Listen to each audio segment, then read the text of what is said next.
Assalamualaikum dulur salam buru baraya salam dunya tepang deh sarang tata dan miharja anu baris ngaduikeun dongeng Sunda judulna Baju Panganten Pulas Emas karya Ustiarsa R. Mangga baraya wilujeng ngabandungan.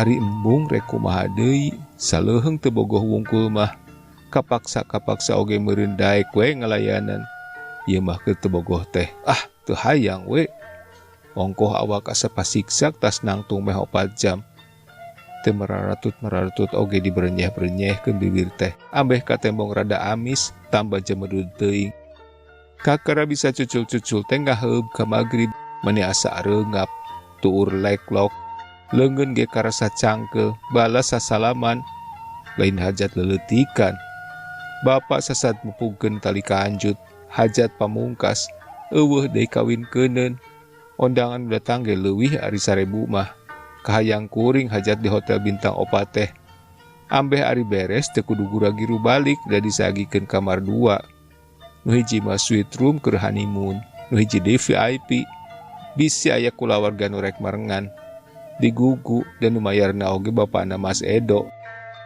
Dina empro nama taya saurang orang acan umaturan, salurti kitu nama paduduaan we.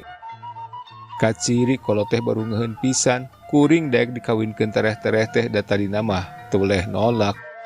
Rarasaan teh can manjing umur, kakara beres kuliah, kahayang teh ke heula, itung-itung nyeunghap sakola saumur-umur. Kudu gura-giru kawin teh meungpeung abah jag-jag keneh cek umi mah. Sabalikna cek abah mah meungpeung umi jag-jag keneh. Ongkoh bisa lakieun teh apan geus ngadaguan kuring ti keur SMA keneh. Rada reuwas basa Mas Edo jeung kolotna datang nanyaan teh. Eueuh ibarat ti tadina ujug-ujug nanyaan we. Asa teu kungsi silit talek. Nya ari deukeut teh mah jeung Mas Edo teh tiker SMP keneh malah sok mindeng ka imah. Deket kitu we teu dibarung kurasa sejen, komo make aya sir mah. Asa kalanceuk. Atuh da babaturan Kang Eri lanceuk kuring nu panggedena. Harita ge kuring keur di SMP kelas 2. Kang Eri jeung Kang Edo mah geus karuliah. Boh kulawarga Mas Edo, boh kulawarga kuring sok silian jangan. Komo sanggeus Kang Eri kawin ka barayana Mas Edo mah asa katalian. Bekira ketwe duduluran teh. Umi mimiti nama keur kelas 3 SMA kawas nu ngocal-ngocal. Pajah teh umi mah atoh mun Mas Edo jadi minantu teu kagok mi anak. Kahayang umi teh pada ngaheueuhan pang-pangna mah ku Kang Eri jeung Cemai. Ari sorangan teu sirikna jejebris teu hayang teu bogoh seeutik-eutik acan. Piraku kudu kawin ka lalaki nu sasat geus jadi lanceuk pituin. Teu boga niat kawin tereh-tereh deui. Piraku ari Kang Eri jeung Cemai tamat kuliahna, ari kuring kudu enggeusan semet SMA. Asana teh teuing-teuingeun umi mah. Nah teu dikawinkeun ka Cemai we bareto teh. Babad ari jeung Cemai mah umurna ge teu ganjor teuing. Geuning Cemai mah kalah kawin ka urang Prancis. Ti harita ngahajar rada ngajauhan Mas Edo teh teu cara sasari. Diuk kesok hayang pagegeye lalajo mindeng kamana-mana sok diaanteur perasaan tidak kalancek tea teragab teu naon tapi da Mas Edo na gitu asa-asa nyaan mi adina teh sugahan sok beda kitu pedah deukeut jeung kuring parawan nu sumedeng beger Mas Edo mah angger ngaping ngadidik keur SMP remen dianterkeun ka sakola dibonceng kana motor. Geus di SMA malah keur kuliah ge kitu keneh we. Bedana teh ganti tina motor kana mobil. Ku umi dititah nganter ka dokter ge daekeun wae. Lain ka kuring wae kituna teh. Ka Cemai ge sarua. Memeh boga salaki mah sagulung sagalang we jeung Mas Edo teh ilaharna adi lanceuk. Boh Cemai boh kuring teu boga rasa bogoh teh atuh da Mas Edo na kaos nu teu beger. Rengkak palipolahna ge siga awewe. Tara kabejakeun sok ngaheureuyan awewe ti keur sakolahna oge. Eta pang-pangna mah pangna kuring teu bogoh oge asa papadah awewe. Lain kitu ari lalaki mah. Kuring mah hayang teh ka lalaki nu nyaan lalaki, lain nu palaya-palaya kawas Arjuna, hayang kanu dangah kawas Gatotkaca. Ari Mas Edo kersepna teh kalah kana masak atawa nyeun desain baju. Lalaki naon nu siga kitu. Teu wani ari nyebut Mas Edo banci mah. Dari pepakeanna mah angger cara ilaharna lalaki, tapi anu ditelek-telek kawas bogoheun ka Kang Eri. Basa Kang Eri kawin ge, Mas Edo mah kalah indit ka Singapura. Pajah teh riset. Ketang eta mah panyaka kuring we. Teu diobrolkeun ka sasaha oge bisi suuzon. Mas Edo nu ngalaanan pakaian panganten jeung memeres buuk urut disasak oge. Teu sirikna salambar-salambar di sisiran make cai. Atudan nu nyieun rarancang pakaian panganten oge Mas Edo. Pi 2 bulan deui kana akad, geus anggeus baju panganten keur kuring teh. Ngahajar ada di gedean, saluhureun ukuran awak kuring. Model kiwari mah fenomenal look tina singset kana gobroh pajahkeun teh. Sabodo teuing, teu nyaho teu sing kana soal mode mah.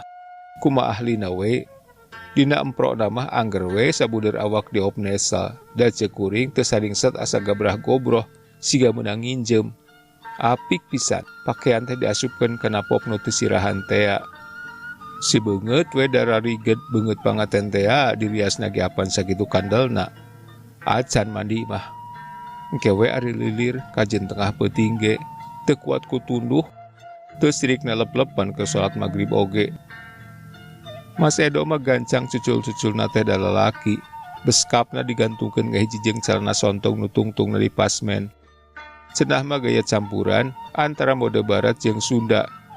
Teuing nu karitu mah Mas Edo ahlina.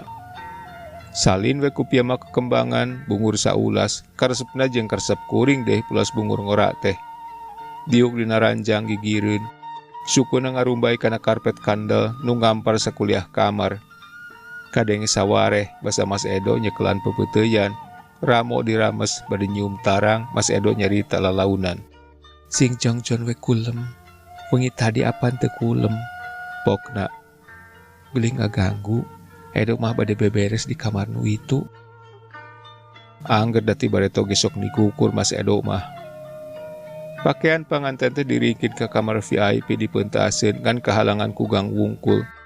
Surtieun pisan salaki teh, peuting eta mah kuring embung kaganggu, hayang saretibra, itung-itung mayar hutang. Teu sarena ge aya we 3 peuting mah rek hajat teh. Atoh ditinggalkeun teh. Balik-balikanan aya di kamar, ragab.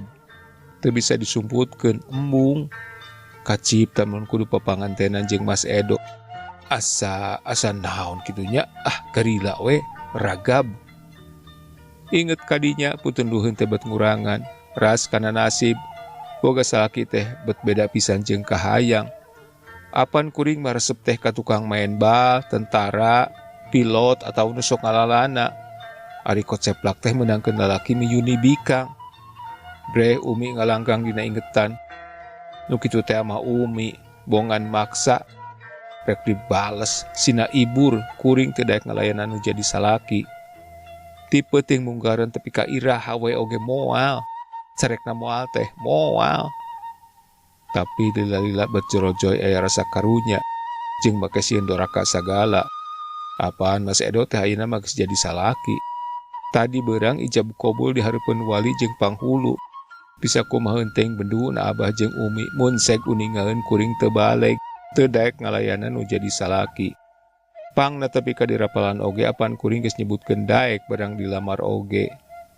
Nya ari ukur mamanis lambe teh mah kapaksa bakat ku hayang mulang tarima kanu jadi kolot. Umi pang-pangna mah apan sakitu ti poporosena hayang minantuan ka Mas Edo teh. Doa mah doa merul saban waktu. Tatanya ka saban ustad. Puasa ge Umi mah teu kalis ku Nyenen Kemis. Saum Daud oge da can kungsi ompong ari lain aya ondangan ti dulur landes mah. Da nya cek batur malah cek Umi oge. Mas Edo teh kasep anak nu jegud, bapana ge apan diplomat senior. Cek batur mah, nu hayang ka Mas Edo teh kuring atawa Umi. Kungsi aya beja pajah Mas Eko rek kawin ka bareana pepada ti Jogja. Nah da Umi nu bayeung-yang namah meh ngajungkel apan mun teu pada ngupahan pada ngubaran ku sobat-sobat namah. Ari kuring mah jongjon we, malah make atos sagala Mas Edo aya jodoh teh. Nyaan rek ngajak Cemai jeung Kang Eri nganter Mas Edo seserahan. Merendah kitu mun Mas Edo ditengtenganan ku kuring. Naon dosana? Asa teu kitu teu kieu, der pangaten awewe pista. Awewe nahaun atuh kuring teh. Batur mah dibelaan dudukun apan hayang deet jodoh teh. Neangan nu kumaha deui, teu meunang kitu ari jadi jelema. Eta teh sarua jeung nganyerikeun batur, ngijing sila bengkok sembah kanu jadi salaki dosa gede. Cek sorangan kitu teh, nyaho da sok ngaji ti leutik oge. Tapi ari embung, lalaunan kuring turun tina ranjang. Kakarasi di kamar teh disaput ku tileu semu bungur, spray jeung sarung bantal bungur ngora diplat kain bungur kolot. Nu kieu meureun nu disebut romantis teh. Lampu oge lain lampion atawa neon nu ngebrak, ieu mah dicangan ku lilin si kadamar sewu. Kembang eros beureum dina bokor emas. Hiji dina meja toilet, nu hiji dina meja leutik sisi ranjang. Eunteng satangtung digigir jeung ditunjangeun. Ngahaja ku desainer hotel keur nu oleng panganten. Lempang ka sisi, hordeng kandel diserelekeun. Fitrase bodas nyacas matak para titinggalan keluar hotel. Kamar panganten teh ayana di tahap kadalapan, dihandap tembong jalan butbat. Cahaya lampu mobil masih keneh kaciri pasuliwer. Gap kaca tukangan Fitrase teh dicabak, sidik kandel. Tapi mau dibanting ku kursi mah piraku terujat. Awak kuring ngalayang, kebut ninggang aspal. Beres we pasualan teh, kuring tetulus papangantenan jeung Mas Edo. Pasti karasaun ku Umi, nyeri na hate awewe nu kawin kalalaki nu teu dipikabogoh. Nya sina karasaun. Nanaonan, cek hate keneh. Istighfar sababaraha kali. Moal di tepi kamaehan maneh onaman. Asana bakal sarua nyerina maehan maneh jeung maksa maneh sing daek ka Mas Edo. Nya mending keneh milih papanganten jeung Mas Edo nu puguh geus jadi salaki. Gilig. Rarasaan teh asa ngararemplong teh sumpeg teh ari geus milih jalan sorangeun mah. Rap di daster ipis, kadoti manajer hotel. Teu diketrok panto kamar Mas Edo teh, teu dikunci. Brai dibuka. Breh teh hareupeun kaca satangtung panganten awewe. Sagala rupana nu tadi beurang dipake ku kuring. Kabaya panjang sutra pulas emas, tukangna ngagapuy. Teu ngarenjeg teu naon kuring asup teh. Barang malik, tembong panganten teh kacida gelisna. Kuring mah teu satungtung curugna. Gelis teh estu kawanti-wanti. Kumahaat, saenya acuk panganten teh. Pokna, di barang ningal ati rap nganggo acuk di tempat rias teh. Tos kumejot, hayang sarap-rapeun nganggo anggoan panganten. Hayang leuwih gelis batan ati. Kuring calangap keneh, asacan kumpul pangajian. Manehna geus leumpang. Teu beda ti model nu keur leumpang dina catwalk. Gek diuk dina dipan andalemi. Mas Edo, pok teh semu ngajerit. Manehna unggek bari imut saulas, tapi saterusna mah ngahuleng. Aya nu merbay tina bibir panonna nu make bulu panon perak.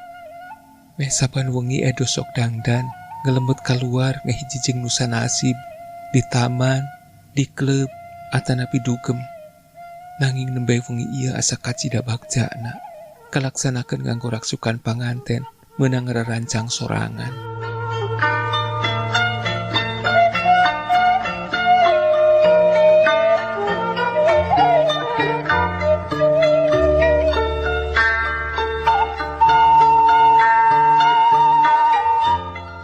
Sagbaraya duwi ka dieu dongeng Sunda anu judulna Baju Panganten Pulas Emas karya Ustiar Saer.